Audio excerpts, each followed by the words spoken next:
Planning Committee meeting. Please take the roll. As a reminder to all in attendance, this meeting is being recorded and live streamed on the county's YouTube page. Calling the roll, Mr. Schron. Here. Mr. Kelly. Here. Ms. Simon. Ms. Simon is absent at the moment. Ms. Stevens. Ms. Stevens is absent at the moment. Mr. Byrne. Mr. Byrne is absent.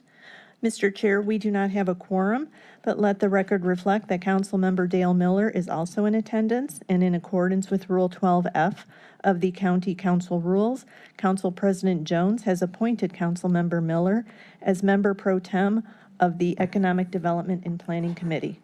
Mr. Chair, you have a quorum. Thank you. And Present. let me thank first Councilman Miller for being here in attendance, and thank you for making our quorum. And I apologize to the audience for being a few minutes late in order to get that quorum. The alternative was not to have a meeting, and so we apologize for the delay. So we then move into public comment. Has there been anyone signed in for public comment? Yes, Mr. Chair, we have one person signed in. Lou? Okay, thank you.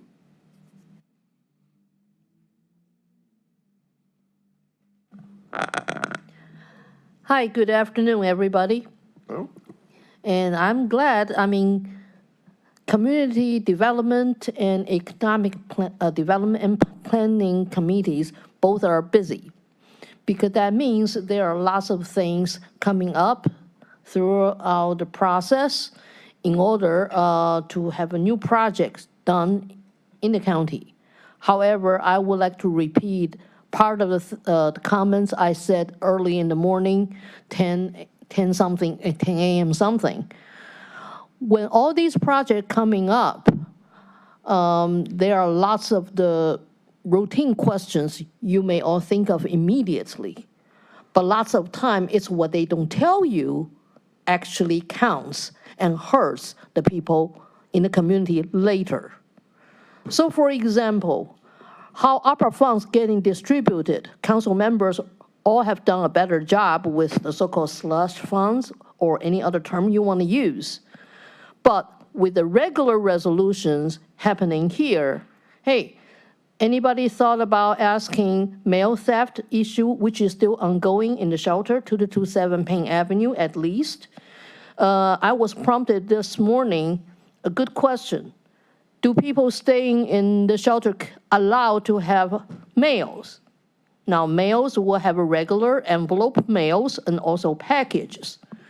And the people working there can keep changing rules and going through a loophole. Just like all the resolution right now you will look at, they all say beautiful stuff on there. Lots of them are genuinely good, helpful for the community. But lots of them do have a loopholes. If you don't really dig in, they get away with it. They take the loan from the county. The result is that the community will not really get true benefits out of it. Only certain people will get a benefits out of it. This kind of project, we have a plenty. From professional sports teams having, stadiums to renovate it, to lots of projects, they say good for local economy, but it's only good for some business in downtown. Not really beneficial to all the people needing jobs, needing housing, needing health care, because they are still get stuck in the places with the food desert, healthcare desert, educational desert, all kind of deserts that you can think of. So please understand, you are the one guarding the money for the county. You want to give out good loans to get the maximum benefits for the whole county. So in that case, don't just ask the questions from the part you can read on these projects. Try to find out the ones you won't be able to see easily. Look at what kind of answer you will get. Thank you. thank you. Is there any other person signed in? Mr. Chair, that concludes our public comment, and Thank I'd you. like the record to reflect that Council President Jones is now in attendance. Thank you. The minutes of the June 10th meeting have been presented. Is there a motion to approve the minutes? So moved. And Second. It's been seconded. Any discussion? Hearing no discussion, all in favor of approval of the minutes from the June 10th meeting, say aye. Aye. Any opposed? The minutes have been approved. There's two matters to come before this committee. If you could please read them in read the first one in the record. Resolution 2024-0254, amending Resolution Number R 2023-0349, dated December 5th, 2023, which authorized funding in the amount of $2,500,000 to Variety Properties, LLC, for the benefit of a project located at 11801 through 11825 Lorraine Avenue in the city of Cleveland, by extending the resolution sunset provision from May 31st, 2024 through to November 30th, 2024, converting the funding from a grant to a partially or fully forgivable loan, requiring review and approval of terms by the Cuyahoga County Community Improvement Corporation. There's someone here from Economic Development to talk on this. Good afternoon, Chairman, members of the committee. Paul Herdig, Director of the Department of Development. This afternoon, we've brought before you legislation to once again extend the sunset date of Cuyahoga County's financial commitment to the Variety Theater project. The Variety Theater is an important physical asset on the west side of Cleveland, has historic significance. It's long been the goal of council and the administration to find a way to support a redevelopment of this property that makes sense and works financially. As you can see, just from the length of time it takes to read the caption and the number of prior resolutions, council and the administration have been at this for some time. The original resolution authorized a loan of up to $2.5 million with participation both from council's directed casino funds and the Economic Development Fund. At some point in the past, this would change to a grant. We have now, as we worked with the project, as we continue to review its financial plans, and you're going to hear from the developers in just a moment, we believe that the project, number one, has sufficient chance of succeeding that it's worth extending the deadline 6 more months, and number two, may in fact be able to produce some revenue such that the county's funds could be at least partially repayable. And so that's why when we advised council staff, especially Councilman Sweeney, who was most directly engaged in this, we advised them that our recommendation to extend would be coupled with a recommendation to change the wording so there could be some repayment on the funding. The way we've structured this legislation, we will continue the underwriting process. We will carefully review the information, but we've added an additional step, which is we're going to take this to the county's loan review board, which is the board of the Community Improvement Corporation. That's where we normally take economic development loans. This project has never been there yet, so we've kind of missed that step. So that's the way we believe it's prudent to make sure it gets a good, solid review, and also we can make a good judgment about whether there should be some amount of repayment required on this funding. In a moment, I will ask the developer and, in fact, the party in interest, Kelly Flamis, to come forward. But at this point, I want to offer to entertain any questions you may have for me. Questions for anyone on the committee or our individual who's sitting on the committee for the day? Mr. Miller first. So, Mr. Chairman, Director, my question is, I presume that the CCIC would not meet prior to the time when this legislation is approved. So if that's the case, then how would whatever is decided in terms of repayment be incorporated into the documents? Would it have to come back to council for another amendment? Thank you, Councilman Miller. It was not our intent to need to return to council. We certainly would be very happy to report to this committee or to the full council what the final resolution is, but we drafted this in such a way we believe it gives the authority to finalize the loan terms with some level of forgiveness, and we put in the CIC review to have a second review on that. Other questions? Quite frankly, I don't know that I've ever heard this presented like this of it could be a repayment. as opposed to there'll be a repayment of X over a certain period of time. I've never heard of a loan where it's an uncertainty, like you keep using that term, could be, as opposed to will be Right. or shall be. So, Mr. Chairman, the reason we cannot be as more specific yet is we haven't seen the final numbers from the project. There have been a number of different plans to fill the capital stack from various sources. In a moment, the developers will brief you on what's the most current plan. This still is not necessarily the final plan, but in our underwriting, we've been working with Tom Jackson from the National Development Council. When we look at the pro formas, when we look at the amount of owner equity that's going in, when we look at the rate of return on the equity, there are some scenarios where in order to have the developer have a fair return, but no more than a fair return, we need to convert some of the gift money to repayable loans. So what I would say is we're starting from a position of this has been on the books for several years now as an outright gift, a grant to the project. In our review over the past 6 months, while we've been trying to decide whether we extend the deadline at all, it appears like there may be cash flow available for some level of repayment. We just don't know today, until we see the final figures, what that level will be. And but the difference is this has been dragging on for a long time, this transaction. It has. And so it's not unusual to have terms change when things drag on for that length of time. Let's just review a couple of the items then. You said considerable amount of owner equity. What does that mean? Councilman, with Kelly Flamos having stepped up to purchase the property, and, she now has some equity in the property. She already has purchased the theater and has secured some interim financing to do things like repair the roof to stabilize it, to prevent any further damage to the theater. So we're now in a position where there is an owner who has some equity in the property by owning the property. Kelly also, as Melissa and Steve and perhaps herself will tell you, is experienced in operating this kind of event venue. She's done it before.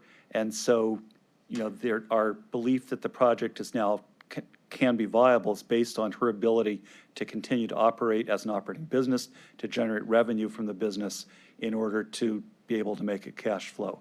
But earlier in the life of this legislation, it was not clear if there was going to be an owner coming in. We now have that owner who stepped in and made that investment. Okay, and then personal guarantees, are they associated with this? This loan stack? Yes, to the chairman, there would be the normal guarantees required. And one of the reasons for the CIC review is to make sure we have that level of review to make sure the guarantees are adequate. Okay, and then from the standpoint of even when we do the forgivable loan, is that the term we're going to be using, forgivable loan? Yes, Mr. Chairman. Okay. It would be determined not after closing, but before closing, what the agreement is as to forgiveness, what would be required, how much it would be. Okay, and even with that category, we would generally not forgive a loan if the project didn't get completed. That's correct, Mr. Chairman. We certainly would not forgive the loan if the project's not completed. Okay, so the $2.5 million, even though it might end up being forgivable, should the project be completed and get off the ground, if that should not be the case, do we still have the right to go back and do we have security in the building or anything that would be able to satisfy the $2.5 million or part of the $2.5 million should this not go forward? So, Mr. Chairman, yes, as part of the loan review process, we would, as we normally do, make sure there's adequate security for our loan. Okay, even though it's going to be forgiven, I understand that. Yes, Mr. Chairman, part of the implication of changing from a grant to a loan is we underwrite it as a loan, not as a grant. And that is, security guarantees are part of the loan approval process. Do you have any Kentucky windage as to how much of the $2.5 million we're discussing, or is that part of a negotiation? Mr. Chairman, I simply do not know. today. Okay, all right. Sure, let's have the folks from the project, and hopefully we'll get this thing off the ground. When did this actually start? Just because it seems like it's been a while. Mr. Chairman, when this first came forward, the person sitting in the president's seat was Dan Brady. Oh, my goodness, okay. So it's been a week or Been two. a while. Yes, sir. Because our current president has been here a long time. Okay, Yes, sir. thanks. So I'll I bring have a- forward. Mr. Yes. Chairman, Sure, if I'm- question, yeah, other financial questions. Thank you. And I know you may have said it and I missed it. What is the total, the overall cost of the project? Mr. President, I want to defer to the developer because it's in the high single millions, I believe, Okay. but they will be up in just a moment. Sounds good. Okay. Any other questions on the county's commitment here? All right, let's hear from the developer and see if we can bring clarity. So what we're actually asking for us to do is just to change the date, because the terms of what this 2.5 is not very clear at this moment in time. So again, Mr. Chairman, yes, the main point is extending the sunset date, but it is significant. We are changing the terminology from grant to loan. That's significant. And we're really, we're now sitting here a third of the way through July, so we're only looking at August, September, October, November. We're looking at 4 more months to complete this project? To reach the point where it can be approved by our CIC and closed. Okay, thanks. Yes. Okay,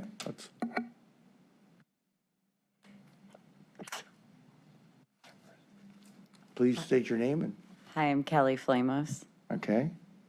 And I am Steve Luca with MCM Company, providing development services to the Variety Theater. Melissa Furchel Swingos. I'm with MCM Company as well.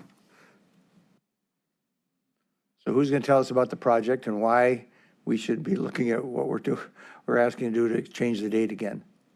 So why don't we start with the first question Sure. that I think you asked about what the total project cost was. So we'll start there and then we Yeah, can the kind of council take it from president there. asked that one. Mhm.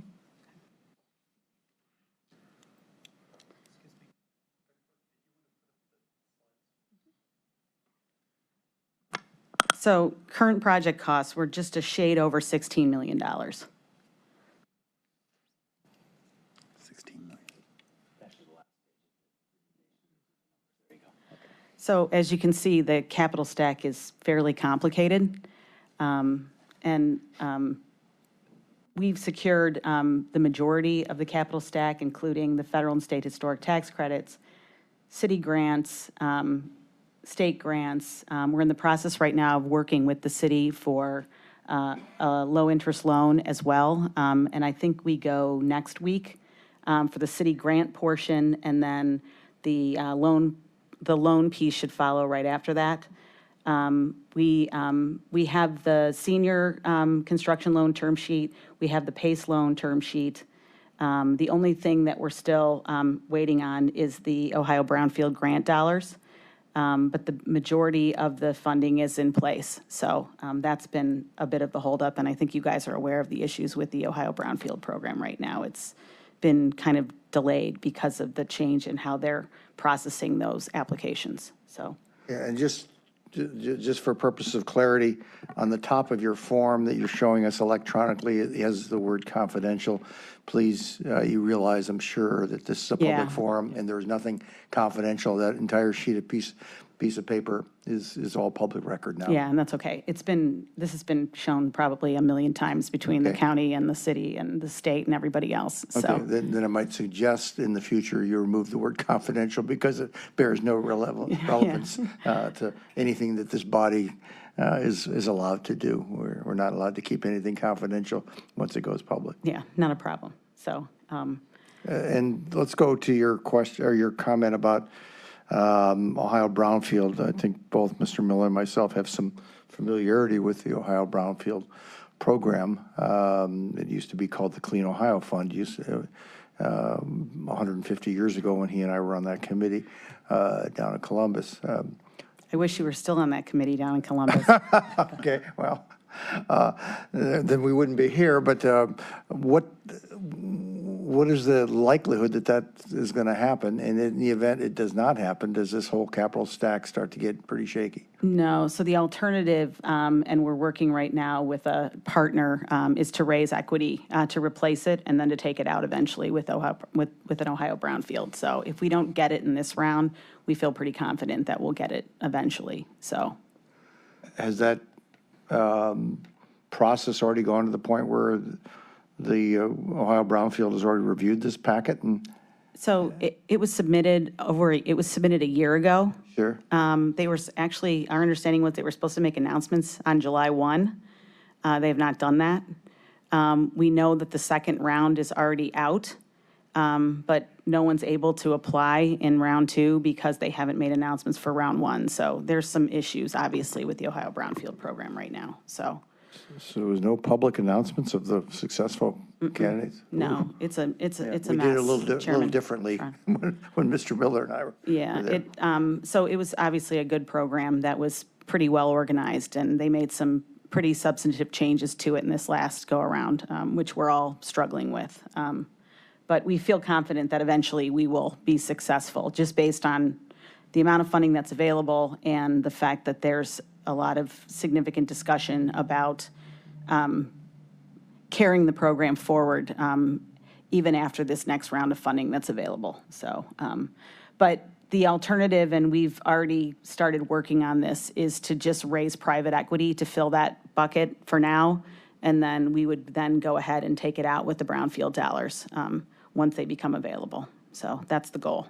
Okay, so you don't think there's any risk that the brownfield dollars will eventually make it into your capital stack? No, we feel pretty confident that we will eventually get them. We're dealing with bureaucracy, unfortunately. No, So, really? I'm yeah. just shocked.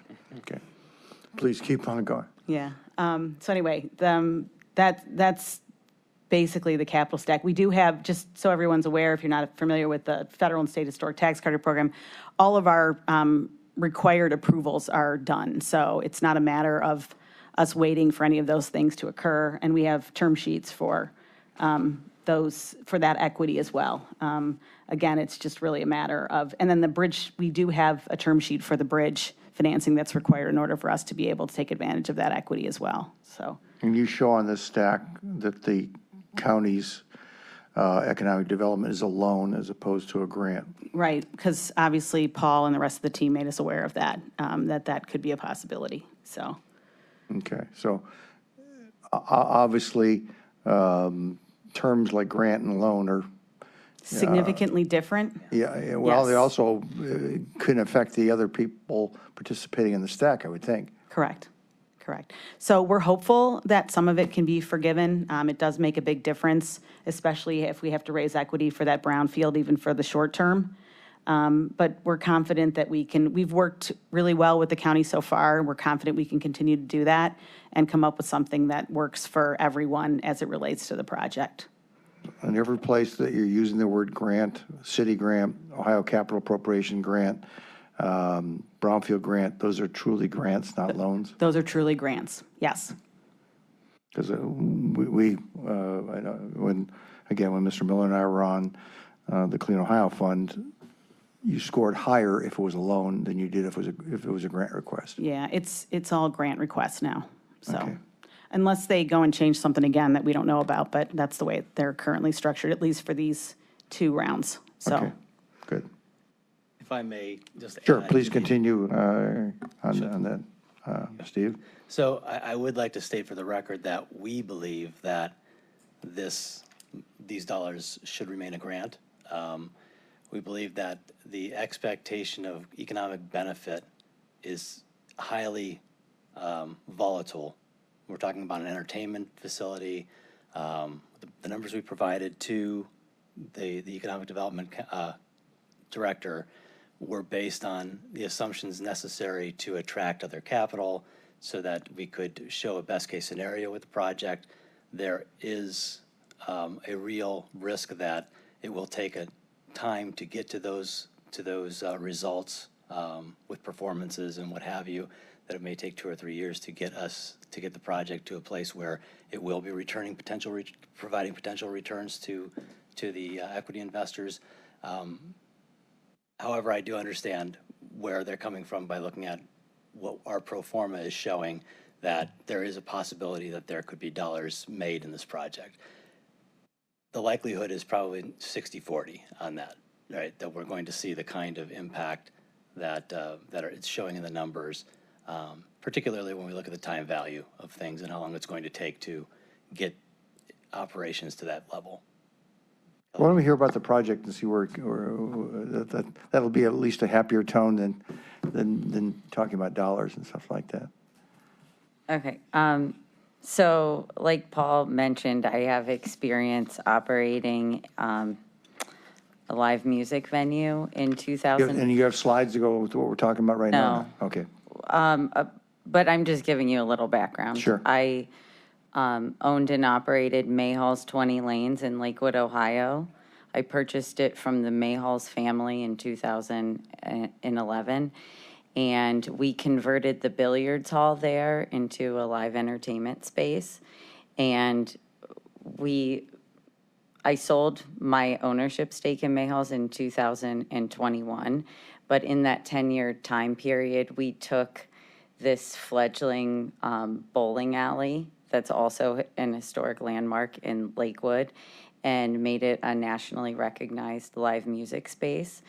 That was also a major part of the community. We did lots of community engagement, nonprofit events. We worked with the city of Lakewood.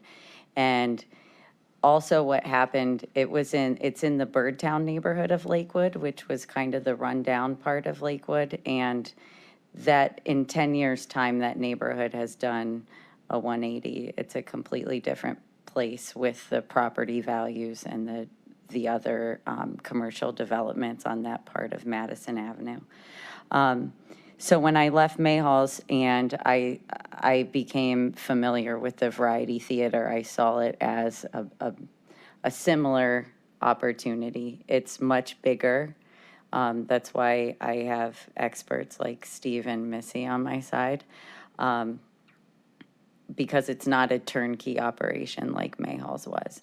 And like Steve said, it would be nice if this remained a grant, because the vision for this Variety redevelopment is that this theater and the storefronts and the apartments that make up this city block were built in 1927, and there's no reason to alter the structure or its intended use.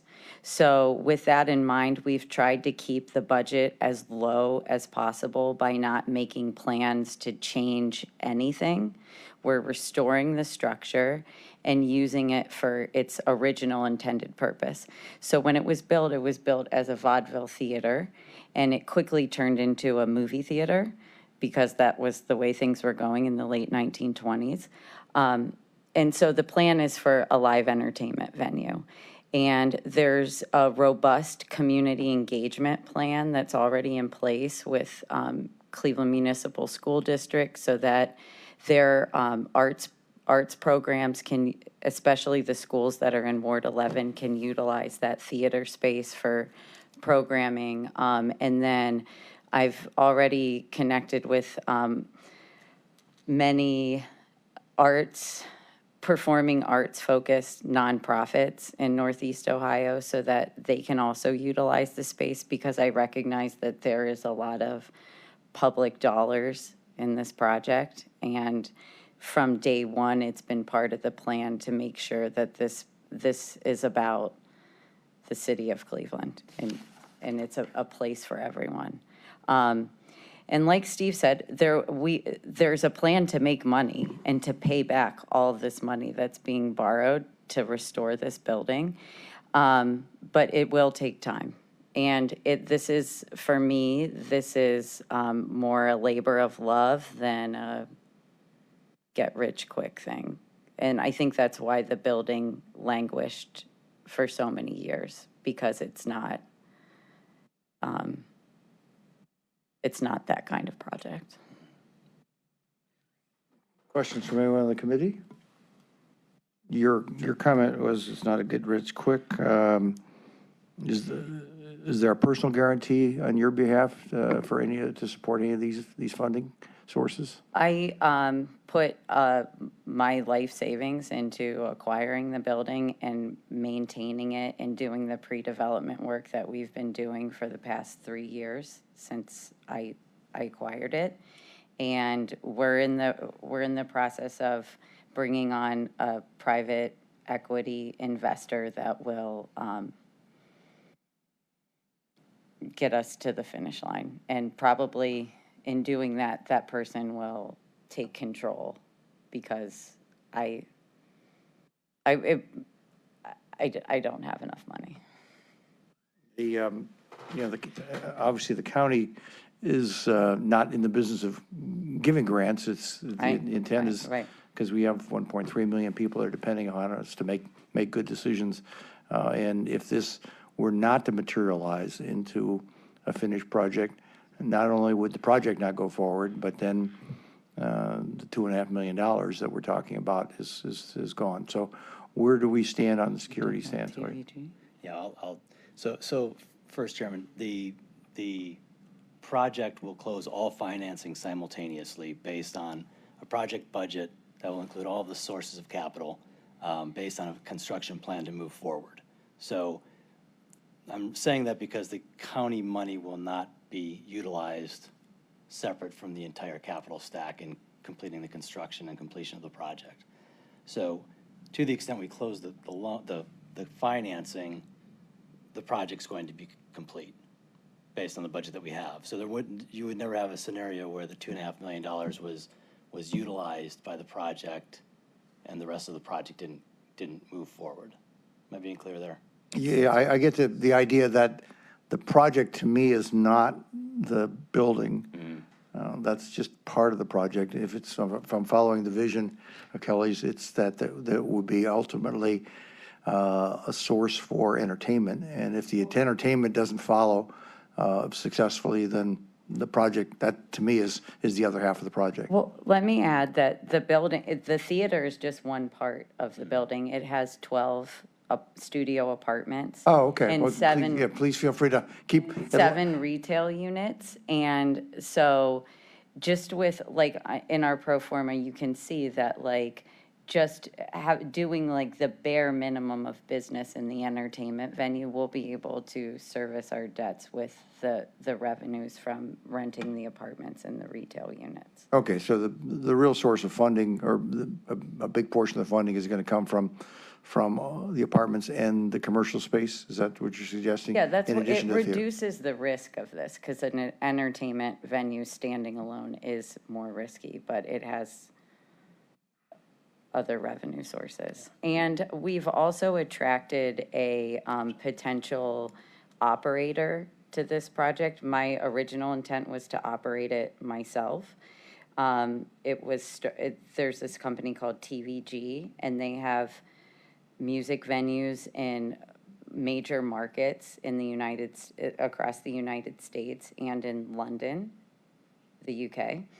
And they're interested in entering the Cleveland market at the Variety Theater. So that is also a plus and reduces the risk, because in the live music space, when you're a player on the international scale, you can book the best acts. So there's that too. We should also add too that the capital stack includes operational startup costs, et cetera. So it's been thought out in a way that we feel that first year of operation has been, and these are requirements also of the tax credit investors and even the senior lender, et cetera, that we've got some operational startup as part of the capital stack. So our professional opinion is that there should be enough runway to get the building open and operational and in a good position to be able to service the debt on the project that we're currently projecting. So Part of my concern is that I've seen almost the identical project over on the east side. My office is over in Collinwood, and I saw that with LaSalle Theater, and that was renovated, and it basically sits pretty empty an awful lot of time. And I would counter by saying there's the Capitol Theater on the west side. Yep. That was, 2007, before Detroit Shoreway looked like it does today. And it was an incredible catalyst for bringing tremendous investment to the west side of Cleveland. And that honestly is something that we've talked to investors about since day one with this project, was that we envision that the Variety Theater can have the same kind of impact as the Capitol Theater has had in the Gordon Square Arts District. And that's the expectation of catalytic investment that could occur because of this investment made by the county and the city and the state and what have you, and Kelly and the other investors, was that this could be more than just a project. It can be a neighborhood building, gem for the area. I've heard about the LaSalle Theater, and I don't like this project to be compared to it because they're completely different. What I've learned about the LaSalle is that there was just restore this building, and then it just an expectation that the room would be filled, but there was no plan to fill it. And that's not what this is. There's a plan to fill that room, that theater space. Whether it's me doing it or this operator that we've attracted, that we have a letter of interest from, there will be things happening. I applaud risk takers all the time. I do that in my own life, and so I'm not my position here, as is everybody in this committee, is to ask tough questions. It's not to be. Other questions as a result of it in mind? Council President? Sure. Thank you, Mr. Chairman. I drive by the Variety Theater regularly, so I see it and I watch with much interest over the years. I'm just kind of curious, I know you said you bought the building 3 years ago, but it goes back to the former council president, Dan Brady. What was it that kind of, over the years, that just kept kind of putting it off for us? What was it, tax credits, or what was it? They had like a fully, they had a development project that was spearheaded by Detroit Shoreway. And as far as I know, they got tax credits, and they had a plan to combine the apartments with the storefronts below. And the plan for the theater was to create a brewery restaurant, with the anchor tenant was like a successful Cleveland restaurateur. And I think the anchor tenant pulled out of the deal at the end, and then it went to an RFP, and here we are. I don't know much about the LaSalle other than I've gone by it. Were there apartments connected with that? There weren't apartments, but there was commercial that was connected to it. And and they changed it from a theater into basically they thought it was going to be a dinner, a place for people to have banquets and things of that nature. They had leveled the floor, raised the floor up, and took it out of its theater capacity and put it into almost kind of like an old dinner theater concept is what they tried to do, but it never materialized. What I'm hearing here is your borrowing capacity is rooted in the fact that you're going to be able to rent the space throughout that building. Yes. That's where it is. Okay. Next question. I'm just kind of curious. The equity, let's say 1.8 million. Is that land? Is that cash? What is the nature of the sponsor equity? That's a good question. You want me to? Yeah, go ahead. So Kelly has personally invested 350, it's actually 350, not 300,000, into the project. That includes back taxes of 120,000 that were paid at closing. Yes. So she has provided that in the acquisition process, paying the back taxes. The remainder, the $1.5 million, is the third-party equity investor that would be true cash being invested in the project at closing. And who would manage? Did I hear Kelly say you would be the manager of the apartments and of the? I think that we are still in the process of determining roles and responsibilities, but this person, that this potential investor is experienced in historic preservation and property management, and also in running a small entertainment-focused business. So it's a good match. Okay, okay. And my last question is, what is your understanding of, I guess, the county administration's comments around the loan could be forgivable? Are there parameters that you've been getting, and what are the criteria for whether it will ultimately be forgiven or remain a full loan? So we have not been given any terms yet to date as to what that would look like. I presume that the Economic Development Department wants to see the final version of the capital stack prior to closing, and then we'll determine whether or not a portion could be forgiven, and we can work on that together. You wanted to add to that, Paul? Thank you, Council President. Paul Hertig, Director of Development. As was stated, we intend to look at the final financial projections. Our intent is very simply to be sure the public money is being used properly. We do not wish to endanger or impair the project by exacting repayment if there's not an ability to repay. But as has been alluded to, you know, there is some risk involved in this kind of business. There's also some certainties, and we will be underwriting again to make sure that the terms are appropriate. So it's possible that the final terms could be a fully forgivable loan. If so, it'd be structured to make sure, as the chairman has indicated, that it's only forgiven when we have a successful project. That is a possibility. It's also possible there could have been only partial forgiveness if we believe there's going to be an ability to repay. Okay. All right. Thank you. Thank you. Question from anybody else? I just have to say that if you're sitting here in regards to $2.5 million of taxpayer money, when I understand your desire would be to have it all forgiven, but by the flip side of that, you can have to, I think, understand that it's the desire of the taxpayers to get fully repaid. So someplace in between is, I believe, where the answer probably is going to lie out there. And so I don't know that it's fair to ask the taxpayers to absorb the entire percent of the 2.5 million. It's not like the Ohio Brownfield. That's what the whole purpose of that is to reclaim. And I'm not even sure, does this fall into the Brownfield category? It must have, because I know we did theaters throughout the state of Ohio too, back in 100 years ago when we were on that committee. So I think there's real value in bringing back theaters of this nature.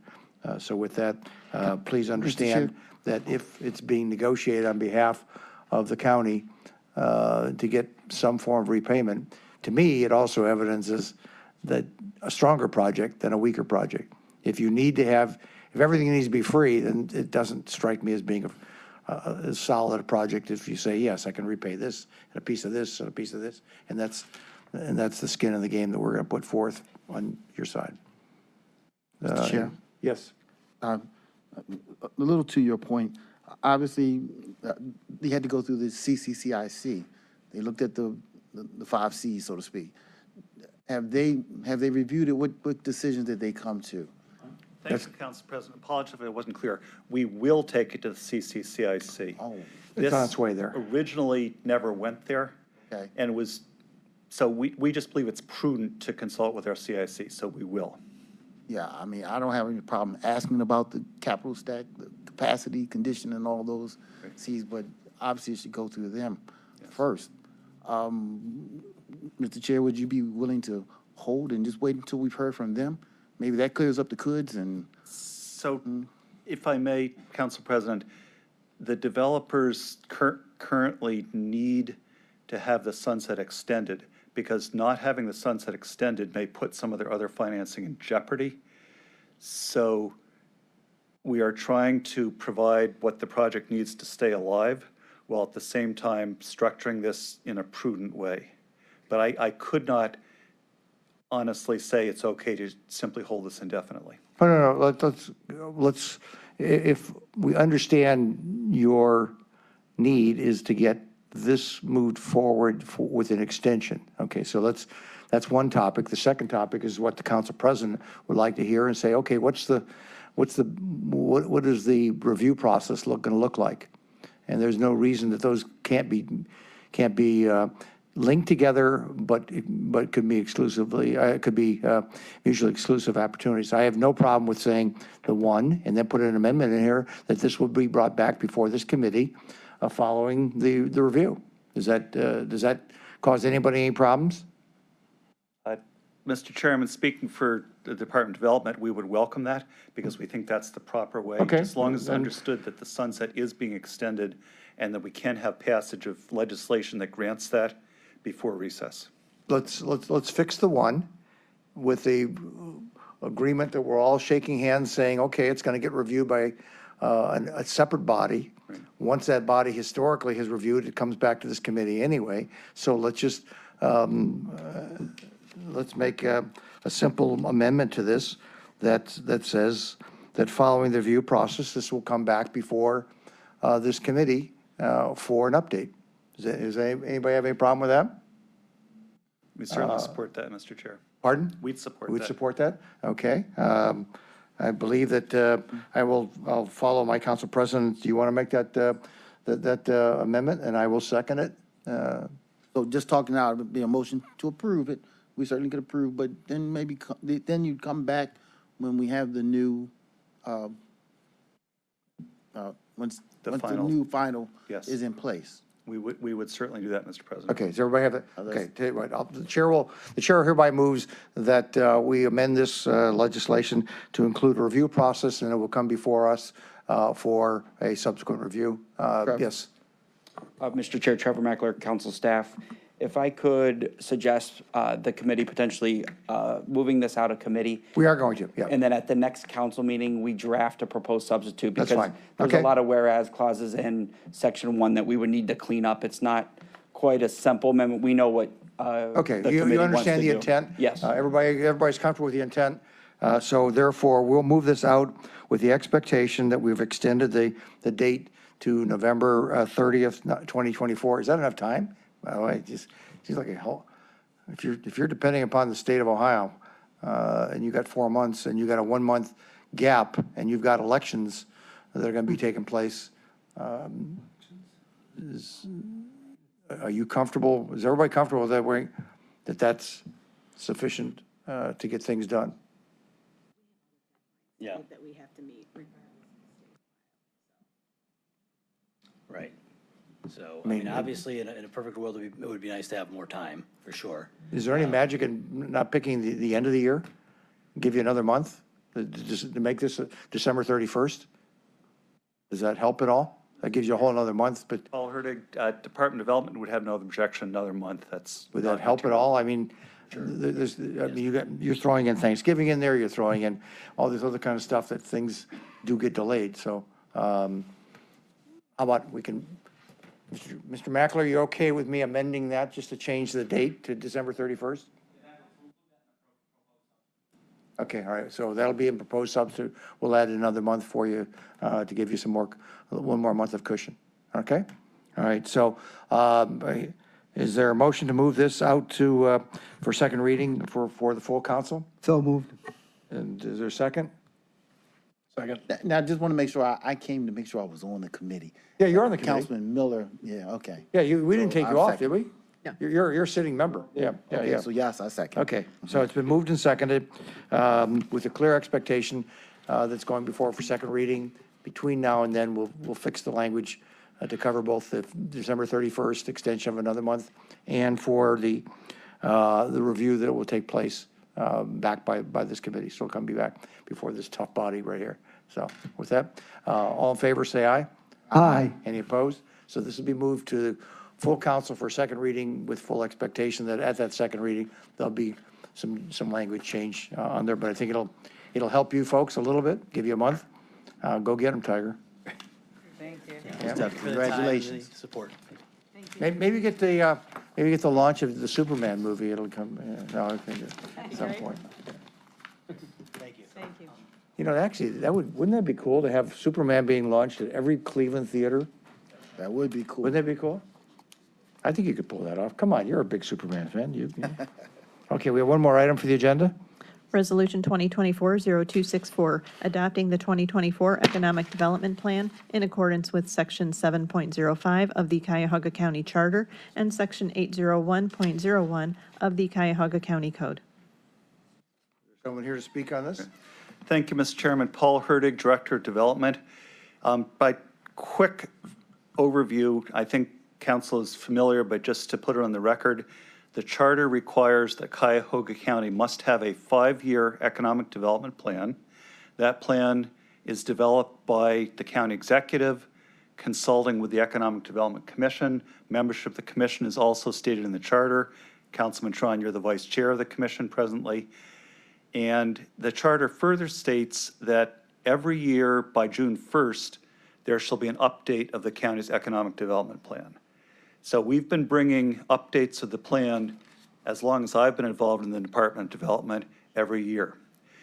This year, for a couple of reasons, the administration determined it would be prudent to do a little bit more than do a simple incremental update. The administration, as has been briefed to the committee of the whole, is doing an overall county strategic plan, and that consultant's just been selected, and that work will be getting underway soon. As part of that overall plan, the administration wishes to have specific subject matter focused plans, and the economic development plan, which already exists, is one of those. But it doesn't fully reflect the approach of the new administration, current economic conditions. The fact is we've been doing sort of incremental adjustments year by year rather than ever stepping back, taking a fresh look at where we sit now economically, what's important now. So we determined, we've budgeted some money, and we had approval earlier today from the Board of Control to engage a consultant, Kirtland Consulting, that's Carolyn Tate. She's assisted by Kwame Botsway, and they're going to be starting over the next several months a process of true strategic planning focused on the county's economic development plan. Every member of council will be engaged in this. The Economic Development Commission will be engaged quite heavily. Obviously, the administration will be very engaged. We'll be working with stakeholders as well in the workforce systems, the business attraction system, the business development system, and we expect over a period of 3 to 4 months that we will have a fresh, appropriate, timely strategic plan for economic development, which truly focuses in on what is most important to the county now. That being said, we also recognize the charter requires an update. And so we've done an incremental update. We have taken a little bit of time.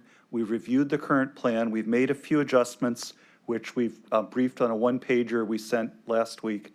And we do believe that what we've brought before you now fairly represents current economic development strategy of the administration. And so mindful of our charter responsibility, we have brought this update forward. We are asking for this committee to consider it and to recommend it back to council to be adopted in July. But with the full expectation that 3 or 4 months subsequent to that, we'll be coming back and fully briefing council on the refreshed, redone economic development strategic plan. Do we have a date from Kirtland when they will complete the creation of a more formalized looking document? The actual contract that was approved this morning runs through December 31st. We, however, anticipate that October, certainly by Thanksgiving at the latest, and it's going to be timed to be part of the county's overall strategic planning. So we'll be working together with the overall strategic plan. So it will be a subset within the strategic plan of the county executive for the entire county, the economic development plan. It will be the economic development pillar. There won't be parallel work. The overall consultant is not going to be doing economic development planning. This will be the economic development portion of the county's plan. Okay, well, obviously you're making a huge strategic change from the way we've done it in the past, and so with that, it might mean delays in not hitting a target date that was set in the county charter from that standpoint. Is there any discussion in regards to what's being presented here as far as a conversation? I know, Mr. Miller, you've taken an active role at looking at these in the past. Yes, I have a question and a comment. The question is when you get the updated version in October, will it come back to the council for formal approval before being incorporated into the 5-year economic development plan? Thank you, Councilman. As I said at the Board of Control, I have no objection to that. I would say to the extent the charter allows that, I'm fully in support of that. I simply haven't yet asked the law department, wouldn't want to put them on the spot right here at this meeting, whether that's the appropriate procedure, but it's fully our intent to brief council on the final plan, not only to brief, but to have council engaged in developing the plan. So we fully intend it to be full participation with council in developing that plan. But I think Mr. Mr. Miller's Chair, question is, are we actually approving that, which is what we have the obligation under the charter, is this body has the obligation to approve it. And, Mr. Chairman, should that be allowable under the charter, I'd have no objection whatsoever to council amending its July 31st action to approve the more fully developed plan. No objection whatsoever. Mr. Chairman, Director, I don't think there's anything in the charter that says we can't update it more frequently than what's required Right. in the charter language. And I'm in full support of that, Councilman. The comment that I have is the same one that I've made regularly regarding these plans, which is that there should be a section that reviews the progress made in the past year on the economic development plan. And secondly, that there should be a section that that describes what the highest priority items are for completion or serious progress during the next calendar year, so that we get a sense of where we've recently been and where we're heading in the short term, to amplify the longer term vision. And thanks, Councilman. And what we will do, as I think we've done in years past, is prepare a substitute or an amendment that incorporates what you've just described to be amended in before final passage of the plan by July 31st. Okay, that would be helpful. Thank you. Any other questions? Yes, Council President? Thank you, Mr. Chairman. Over the years that we've done this, I remember, I guess, maybe 10 years back, being a part of kind of making the first one. I've experienced them to be maybe somewhat aspirational over the years. But what I'm hearing you say today, and correct me if I'm wrong, that this will be the driving, using my own words, driving document of the administration and their economic development endeavors? Yes, Councilman, it's our intent by doing this with a strategic planning process to really pull out, one of the challenges of strategic planning is we don't have the resources to do everything. And as you just said, it has been easy for us to simply add goals. But our intent by doing the strategic planning is to force ourselves to confront the fact that resources are not unlimited. We have strengths, weaknesses, opportunities, threats, and resources, and to have a sharper focus on stating which are the true priorities so that that can guide resource allocation. Well, what was the reason for the impetus for this philosophical shift? What happened? What? So again, Council President, I would simply say, with any kind of planning, it's necessary sometimes to do a refresh, to do an update, and that takes some work. And, we're simply reflecting that so much has changed. We've had COVID come and gone. There's been structural shifts in the economy. We have, just a shift in what even manufacturing is now. We have the emphasis now on new technologies like the electric vehicles, the high-tech, the fact Intel's coming here. The supply chain for that is very different than our advanced manufacturing was even 5 years ago. There's really been such shifts that now's the time to do a little more work and really dig in a little and see where we are. As I mentioned, I was at the table 10+ years ago when we did it. Who was at the table today when this was crafted? There was GCP was there 10+ years ago. Who was it? Administration, Chris Renane? Who were the players that helped bring this today? So, Council President, in terms of what we call the ecosystem, there's thank you. been, Great Cleveland Partnership is a constant. The Team NEO is much more active than it was 10 years ago. It's received additional funding, it's much more active in not only business attraction, business development. There's been a number of organizations that no longer exist. BioEnterprise is one of these. There was an organization called Nortec, which no longer exists. There's been a shift in some of the nonprofit quasi-governmental organizations out there. Obviously, there's been changes in city and county leadership. Mayor Jackson was mayor forever, and now there's Mayor Bibb. But in terms of major institutions, I think the rise of Team NEO and the shift in federal spending priorities we've seen has been most significant. Who in the administration was a part of the crafting of our future economic development endeavors? Council President, it's been quite we've had quite a turnover. We have, this started with Executive Fitzgerald. Correct. Who today crafted with this new vision of holding firmly to this as our mandate? Who? Our whole economic development leadership has changed in 10 years. Even I was doing housing 10 years ago.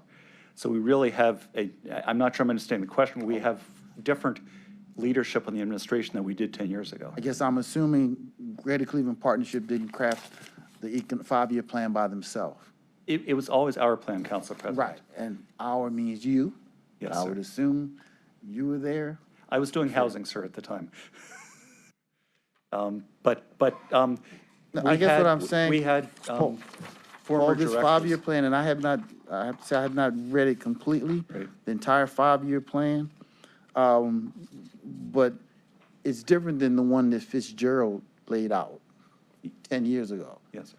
It has to, I assume it's as fresh as within the last year or two? Right? So we've had, Who in the last year or two crafted what's before us now? okay, I'm responsible for all the changes year by year. Okay. It's my responsibility. But it's been, again, within the approach of we're doing incremental changes each year, which were meant to reflect each new administration, but we've never stepped back and said, let's take the time to do full strategic planning. All right. Thank you. Okay.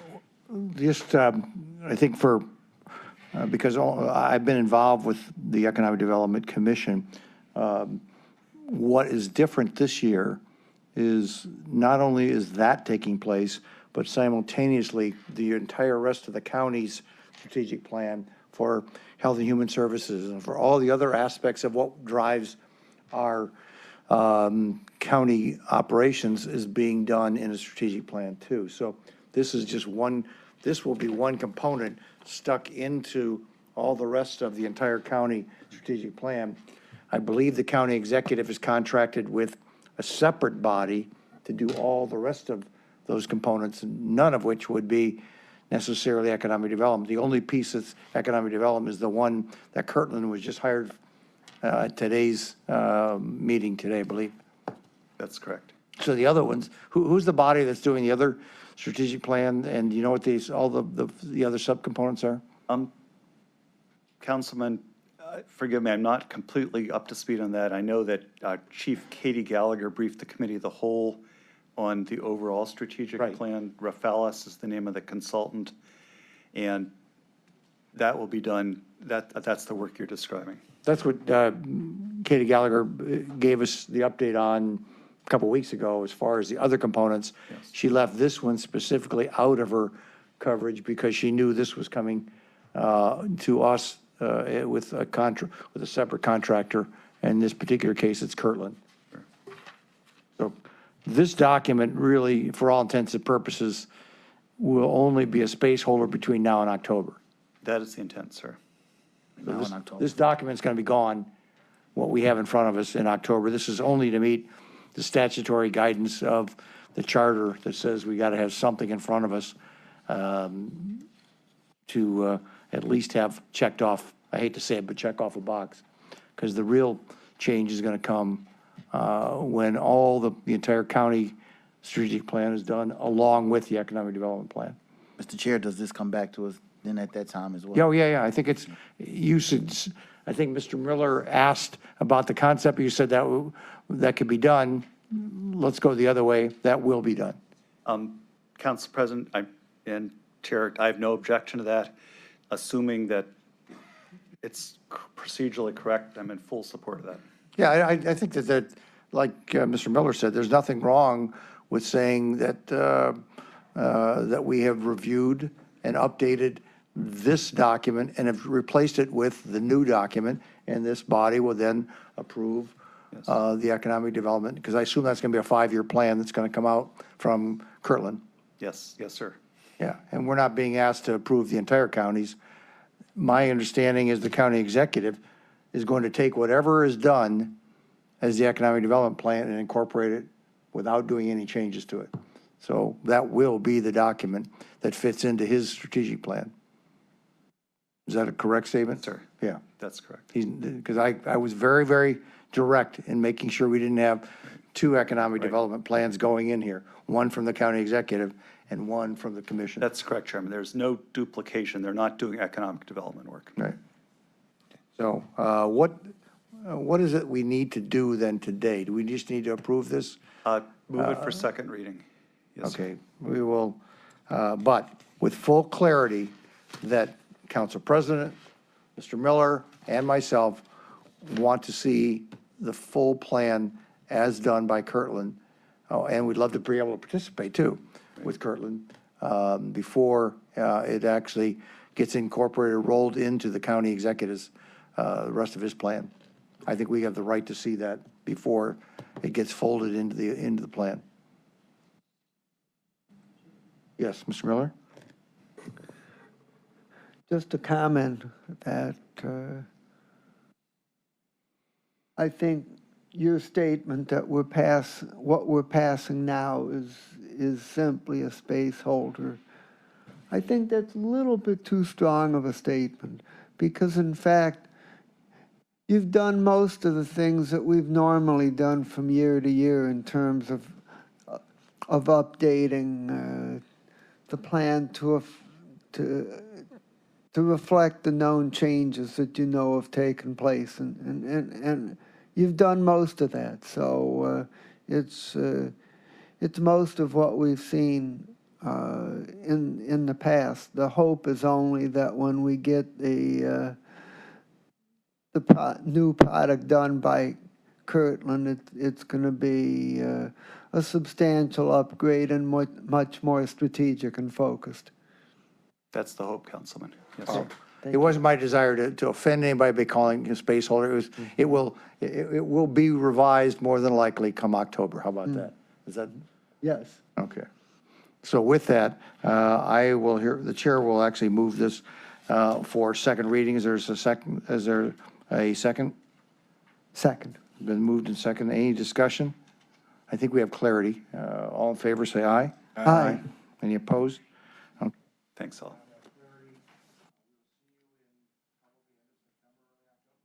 Yes, sir.